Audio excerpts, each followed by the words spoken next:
Good morning, aking mga masugid na taga-subaybay, mga kaibigan.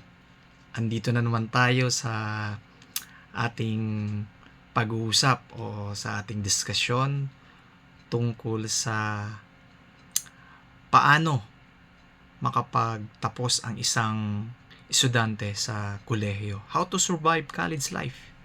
Okay? Dahil alam ko, mahirap ang pag-aaral sa kolehiyo. May iba talaga, hindi sila nakakapagtapos.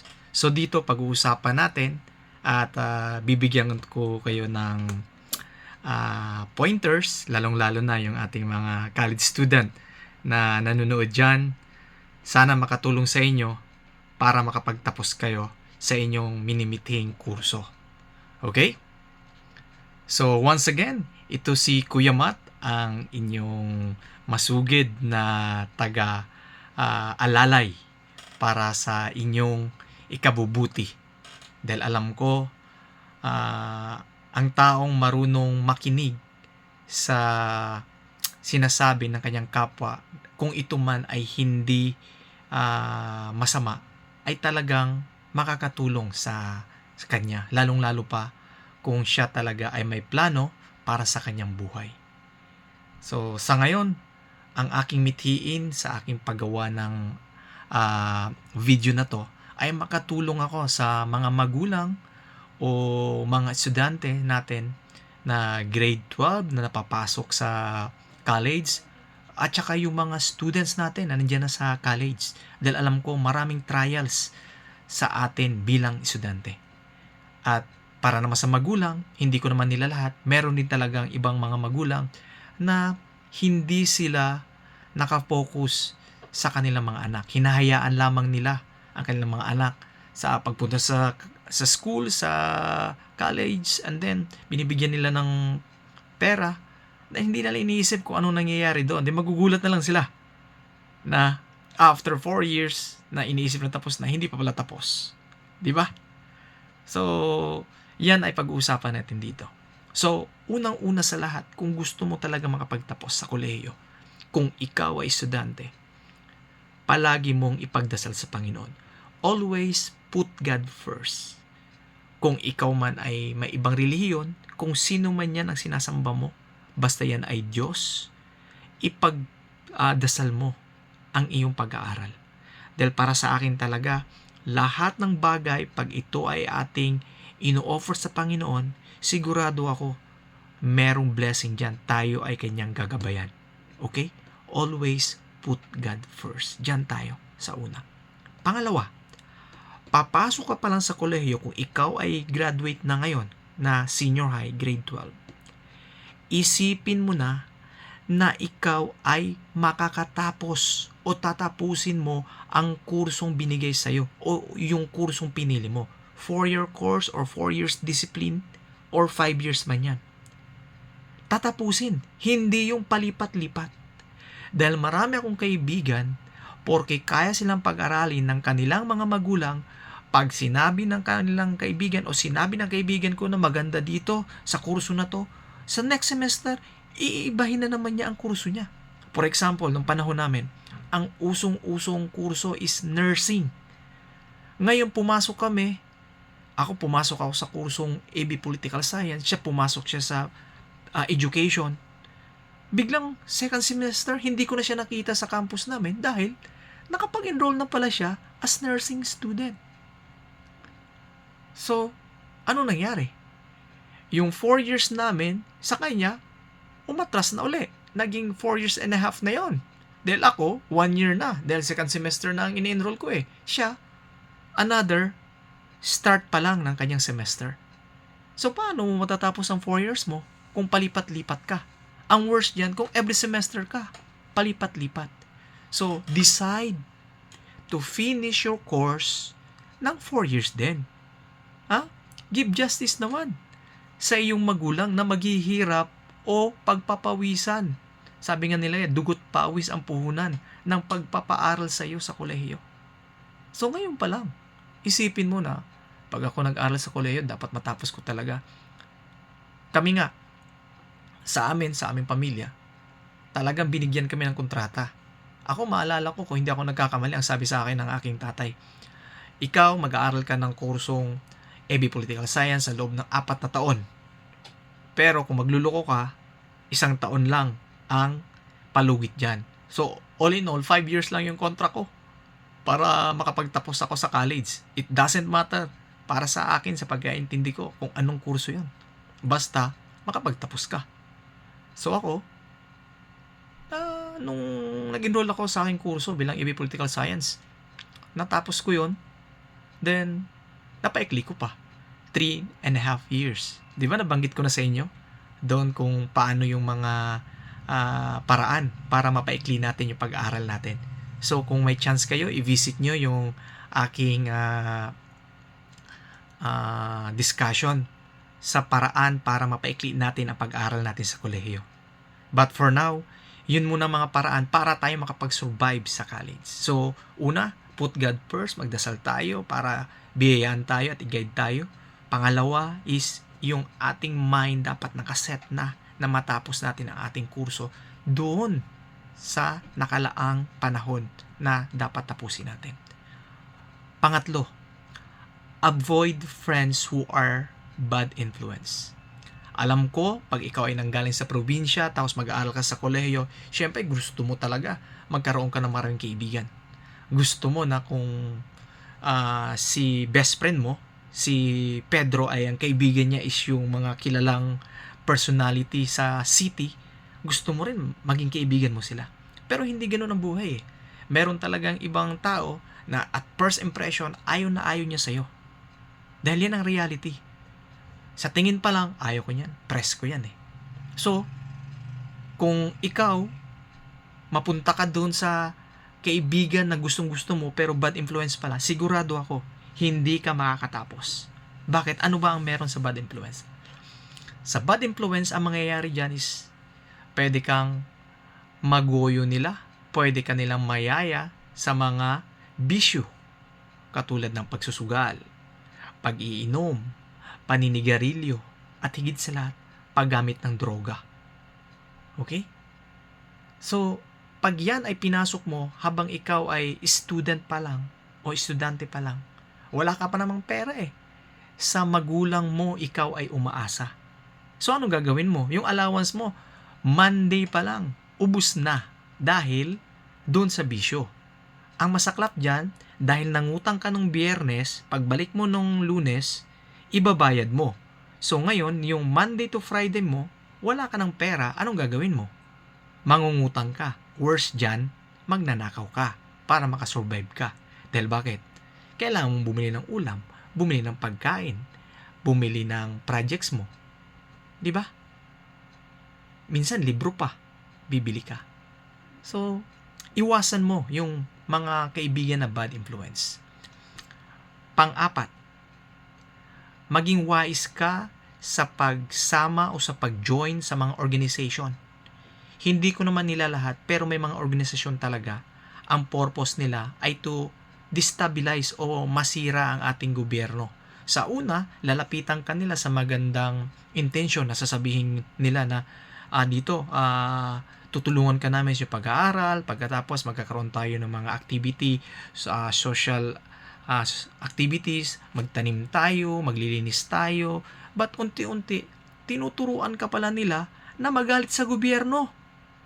Then pag ikaw ay na-impluwensya na nila, naniwala ka na sa kanila na ganun ang ginagawa ng gobyerno, nakalimutan mo na yung iyong planong pagtatapos sa pag-aaral, which is hindi naman dapat yun yung ginagawa mo, dapat na pasama-sama sa mga organisasyon na yan.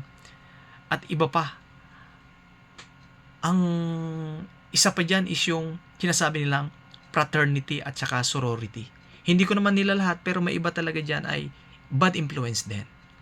So kung ikaw man ay maimbitahan ng mga kaibigan mo na sumama sa isang organisasyon o sa isang fraternity na sinasabi nilang meron yung brotherhood, camaraderie, I think pag-isipan mo. Dahil usually, sa pagkakaalam ko sa isang fraternity, merong initiation, may acceptance, meron silang mga activity dyan. kung nanonood ka o nakikinig ka sa kwento ng iyong magulang o ng mga nakakatanda sa iyo, during initiation, bago magtapos, meron silang ginagawa diyang ritual. Ang iba dyan, palo to survive, sabihin nila parang lambing lang. Pag nasusobrahan, yan na yung nasasabi nating hazing. Alam mo na siguro yung term na hazing kasi grade 12 ka na eh. O di kaya nasa kolehiyo ka na. O baka naman nakapasok ka na dyan. So, kung nandyan ka na, be wise kung mag-attend ka sa mga activities nila na ikakapahamak mo. Minsan kasi, nung panahon namin, may mga fratwar. So, minsan namamatay talaga. So, iwasan natin or mag-isip tayo ng mabuti bago tayo mag-join ng mga organization. Piliin natin yung mga gaganda na hindi maging hindrance para makapagtapos tayo sa kolehiyo. So, panglima, persevere and aim for good grades. So, magpursigi ka at mag-aim ka ng good grades. Para sa akin naman, bilang estudyante nung araw, basta makapasa. Basta makatapos. Dahil gusto ko, sabi ko, pag nakatapos ako, magkaroon ako ng trabaho. Pag may trabaho ako, may pera na ako. Hindi na ako asa sa aking mga magulang. Ganun ang thinking ko. But, nung nakapagtapos na ako, parang nagsisi din ako. Sabi ko, sana mas ginalingan ko. Alam ko naman na kaya ko pa. But, later part ko na na-realize na hindi pala maganda yung sinabi ko na okay lang na basta makapasa. So ngayon pa lang ini-encourage kita. Galingan mo kung alam ang potential mo ay talagang kaya mo. Malay mo makapagtapos ka ng cum laude, magna cum laude. 'Di ba? Hindi natin alam 'yon. Nasa Diyos lamang ang mga biyaya na yan na ibibigay sa iyo. Kaya magpursige ka. Dahil kung meron kang mga magagandang grades, sigurado makakapagtapos ka. Ibig sabihin, nag-persevere ka every semester, lahat ng mga subjects mo matatapos mo kung kukuha ka ng full load. Yung 4 years mo, talagang 4 years lang, matatapos mo na. So, ang kapalit dyan, matutuwa ang magulang mo, maging proud pa sila. Pati ang relatives mo, pati ang community mo, kung saan ka nakatira, saang bayan ka nakatira, proud na proud sila sa'yo pag nagtapos ka with flying colors. Diba? So, yan yung panglima. Pang-anim, ito, hindi ko alam kung kakayanin mo. But, narinig ko na kasi ito eh. Pero ako dito, hindi ako exempted dito. Dahil nung panahon ko talaga, nagawa ko to eh. But yung i-advise ko dito para sa'yo, ngayon kung wala ka pa nito, iwasan mo na muna para makasurvive ka. Kung wala ka pang boyfriend o girlfriend. Dahil yan, para sa akin, ang iba, talagang hindi nakapagtapos dahil dyan. Dahil nadidistorbo sila sa kanilang girlfriend or kanilang boyfriend. Meron kasi iba, pag may girlfriend or boyfriend na, araw-araw, minuto, oras-oras, yun na lang inaatupag nila. Tapos, pag nagkaroon ka pa ng boyfriend o girlfriend na mahilig lumakwatsa o nangyayaya na labas tayo, mag-malling tayo, o di kaya magsini tayo, mag-snack tayo. So, syempre, ikaw naman, ayaw mong magtampo sa'yo dahil bago pa lang kayo eh. So, liliban ka sa pagpasok. So, sa pagliban mo, meron kang mga subjects na hindi mo na malaya na may exam pala kayo or may quiz pala kayo. So, ano mayayari? Babagsak ka o di kaya bababa ang grades mo. So, as much as possible, kung hindi mo naman talaga kaya na magkaroon pa ng boyfriend o girlfriend, huwag mong pilitin. Huwag kang mainggit sa mga kaibigan mo na may boyfriend o girlfriend na. Dahil sabi nga nila, sabi ng mga matatanda, ang pagkakaroon ng boyfriend o girlfriend ay pagpapractice na magkaroon ng asawa. Dahil dyan naman talaga nagsisimula eh. Magkakaroon ka ng asawa pag ganyan. So, ngayon pa lang, ina-advise ko sa'yo, kung wala kang boyfriend, wala kang girlfriend, huwag ka muna magkaroon ng partner o ng girlfriend o boyfriend. Dahil mag-focus ka na lang muna sa pag-aaral mo. Dahil sigurado ako, kahit naman na wala yan, makakapagtapos ka. Then after that, nakapagtapos ka na, siguro mas marami pang magkakagusto sa'yo. O mas marami pang mapapabilib sa'yo. Dahil, galing nito. Gusto ko siyang maging boyfriend. Gusto ko siya maging girlfriend dahil magaling siya. 'Di ba? At ang pang huli na aking sasabihin is mag-ingat tayo sa ating pag-aaral sa kolehiyo. Dahil kahit pa anong gawin natin, kung hindi tayo nag-iingat, pwedeng mapahamak tayo. Paano?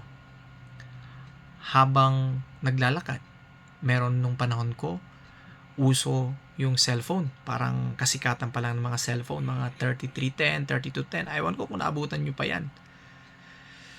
Bago pa lang binigay sa kanya, text siya ng text. Pagtawid niya sa daan, doon sa may pedestrian, hindi napansin, meron pa lang armored car ng sundalo na paatras. Isipin yung gulong na yun, nagulungan siya. Patay.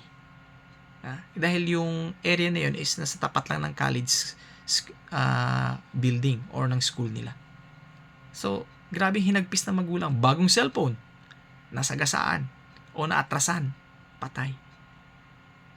Hindi lang naman sila dapat mag-ingat sa'yo, yung mga taong sa paligid mo. Ikaw din mismo sa sarili mo, mag-ingat ka para maka-survive ka, makapagtapos ka. Higit sa lahat, mag-ingat ka sa mga taong naiinggit sa'yo. Malay mo, yung kapitbahay mo, kaibigan mo, naiinggit sa'yo. Dahil patapos ka na, siya hindi pa. May mga ganun eh. May mga plastic na tao. Pag hindi ka nag-ingat dyan, pwedeng lasunin ka nila. Yan yung worst. Para magkasakit ka. O di kaya mamatay ka. O di kaya ikanuno ka nila. Ibenta ka nila sa kwento sa inyong kalaban. Abangan ka dyan, gulpihin ka kung kailan ka na patapos na, pag-graduate na, nagulpi ka, hindi ka tuloy nakapag-graduate. Then, dahil doon, na-prostrate ka, hindi ka na bumalik sa kolehiyo. Kaya mag-ingat tayo. Mag-ingat ka. Okay, kaibigan? So, para sa mga estudyante na nasa kolehiyo na ngayon, lahat ng sinabi ko ay sana nakatulong sa iyo, nakabigay sa iyo ng ideya para magtapos ka. Lalong-lalo na sa mga magulang na hinahayaan nila ang kanilang mga anak na hingilan ng baon, then bahala na, punta na sa school. Meron pa ako mai-share sa inyo dahil dyan. Itong aking ka-boardmate nung araw, mahal na mahal siya ng kanyang magulang. Ang isa, anak ng supervisor na teacher. Ang isa naman ay talagang may kaya. Itong isang may kaya na to, alam nyo, akala ko talagang nag-aaral siya. Dahil every morning naliligo siya, pumupunta sa school. It turned out pala, hindi siya nag-aaral. Ang ginagawa niya, every semester, gumagawa siya ng fake na ledger, tapos with grades, binibigyan niya sa kanyang magulang, then binibigyan siya ng pag-enroll niya for the next semester. Full payment ang binibigay sa kanya. Sabi nung ate niya nung pumunta sa boarding house namin, kung hindi lang daw siya ang nakadiskubre at ang kanyang nanay, baka namatay ang nanay nila. Ine-expect nila graduate na yung ka-boardmate ko, which is senior sa akin ng 2 taon. Ine-expect nilang graduate na siya sa 4-year course. But it turned out, first year, hindi pa niya natapos. Drop out siya. First year drop out. For 4 years, hindi siya pumasok. Baon-baon ang hinihingi niya. So mag-ingat tayo mga nanay, mga tatay. Puntahan natin ang school. Huwag kayong magtiwala dyan sa pa-ledger lang yan binibigay sa inyo. Magtanong kayo sa registrar, i-check nyo yung account ng anak ninyo. Dahil pag hindi nyo ginawa yan, sigurado baka magsisi kayo, mag-aaya kayo doon. Yung isang kwento naman, na anak ng supervisor, sasabi ko sa inyo, napaka swerte dahil kahit papaano, napagtapos din naman. But yung hinihingi niyang pera, ginagamit lang niya sa bisyo, sa droga. Yung kanyang pang-tuition, pinagmamayabang, kinikwento sa mga ka-boardmate namin na binibigyan siya ng pera. Siguro nakuha niya ang course niya ng 6 years. Okay? Pero niloloko niya ang kanyang magulang. Humingi siya ng pera para sa projects or mga field trip. Then yung tuition niya, ginagamit niya sa bisyo. So, mga kaibigan, I hope na nakapag-share ako sa inyo, nakapag-impart ako sa inyo ng ideya kung paano mag-survive sa college. Kung lahat ng yun ang mga binanggit ko ay gagawin ninyo, iiwasan ninyo, sigurado ako makakapagtapos kayo. Dahil alam ko walang imposible. Okay? So siguro hanggang dyan na lang muna ang aking mga ibibigay sa inyo. Sa next nating episode, sisiguraduhin ko na magkakaroon tayo ng magandang pag-uusap. Ito ay patungkol naman sa usapang ROTC. Dahil alam mo ngayon, parang ibabalik na yata nila ROTC. During our time, kami yung pioneer sa batch namin na in-implement yung NSTP. So, ang iba may choice sila kung mag-enroll na doon sa NSTP community service, ang iba naman ay magpatuloy sa ROTC. Batch namin yun, panahon namin nung pinakilala yon. So, bago ang lahat, don't forget to hit or press that button dyan sa baba, yung ating subscribe button. At the same time, like and share para naman marami ang makapanood at na mapakinggan nila ang aking sinishare about sa pag-survive ng mga students sa college. And also, ito ang pinaka-importante. Always read your Bible. At do not forget to give thanks or say thank you sa mga blessing na binigay sa atin ng Panginoon sa bawat araw. Okay? Dahil alam ko, pag nandyan ang Panginoon, sigurado ang biyaya para sa atin ay aapaw. Muli, magandang araw and God bless us all.